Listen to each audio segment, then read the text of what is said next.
بسم اللہ الرحمن الرحیم۔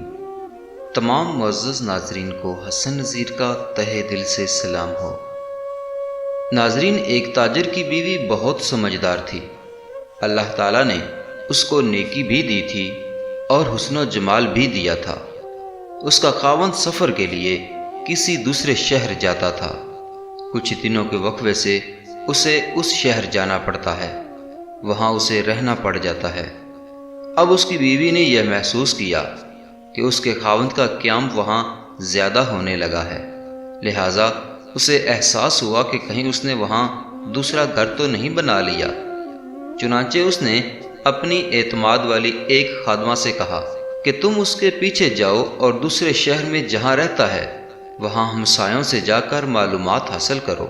جب اس نے وہاں سے معلومات لی تو پتہ چلا کہ چونکہ اسے وہاں 10-15 دن رہنا ہوتا تھا، اس لیے اس نے وہیں کسی عورت سے نکاح کر لیا تھا اور اسے ایک گھر بھی لے کر دیا تھا جہاں وہ جا کر رہتا تھا، گناہ نہیں کرتا تھا، البتہ اس نے دوسرا نکاح کر لیا تھا۔ جب اس عورت کو کنفرم ہو گیا تو اس نے سوچا کہ میرے خاوند نے نکاح تو کر لیا ہے، اگر جھگڑا کروں گی تو خاوند کو خواہ مخواہ میرے سامنے شرمندگی ہوگی، یا یہ بھی ہو سکتا ہے کہ میرا خاوند کھلم کھلا کہہ دے کہ میں ادھر بھی وقت دوں گا اور ادھر بھی دوں گا، تو مجھے ایسا کرنے کی کیا ضرورت ہے؟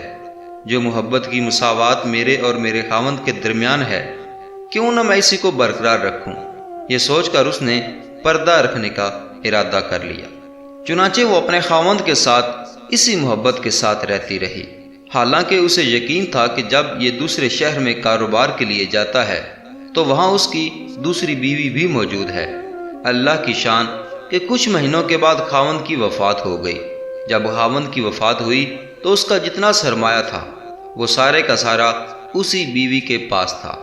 جب اس کی تدفین کا مرحلہ مکمل ہوا اور اس کی وراثت کی تقسیم کا وقت آیا تو اس کی بیوی نے اپنا حصہ بھی الگ کیا اور دوسری بیوی کا حصہ بھی الگ کر دیا، اور اسی عورت کو جس نے اس کو بتایا تھا کہ اس کا دوسرا نکاح بھی ہے، اس کو بڑی رازداری سے کہا کہ کسی کو پتہ بھی نہ چلے اور کوئی میرے خاوند پر بات بھی نہ کرے، لیکن اس کی وراثت میں اس بیوی کا شرعی حق ہے۔ مجھے قیامت کے دن اللہ کے یہاں جواب دینا ہے، اس کا حق میں نہیں کھا سکتی، لہٰذا یہ پیسے لے جاؤ اور اس سے کہو کہ تمہارے خاوند کی میراث میں سے یہ تمہارا حصہ ہے، اسے وصول کر لو۔ وہ عورت وہ رقم لے کر خاتون کے پاس گئی، وہ کافی ساری رقم تھی۔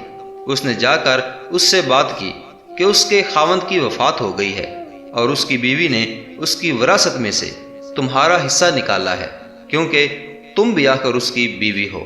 وہ اگر تمہارا حق کھائے گی تو وہ قیامت کے دن اللہ کو جواب نہیں دے سکے گی۔ لوگوں کو تو پتہ نہیں مگر اللہ کو تو پتہ ہے، لہٰذا تم یہ اپنا حصہ وصول کر لو۔ اس عورت نے وہ رقم پکڑ کر کہا کہ اللہ اس کا بھلا کرے، وہ کتنی نیک عورت ہے، وہ کتنی اچھی عورت ہے جس نے میرا خیال رکھا۔ پھر اس نے کہا تم یہ مال میری طرف سے لے جا کر اس عورت کو واپس کر دو، اس لیے کہ اس خاوند نے مرنے سے 1 ہفتہ پہلے مجھے طلاق دے دی تھی، اور اس طلاق کا پتہ یا مجھے ہے یا میرے اللہ کو ہے، لہٰذا اس وراثت میں میرا کوئی حصہ نہیں بنتا، یہ حصہ اسی کا ہے، لہٰذا اسے واپس کر دو۔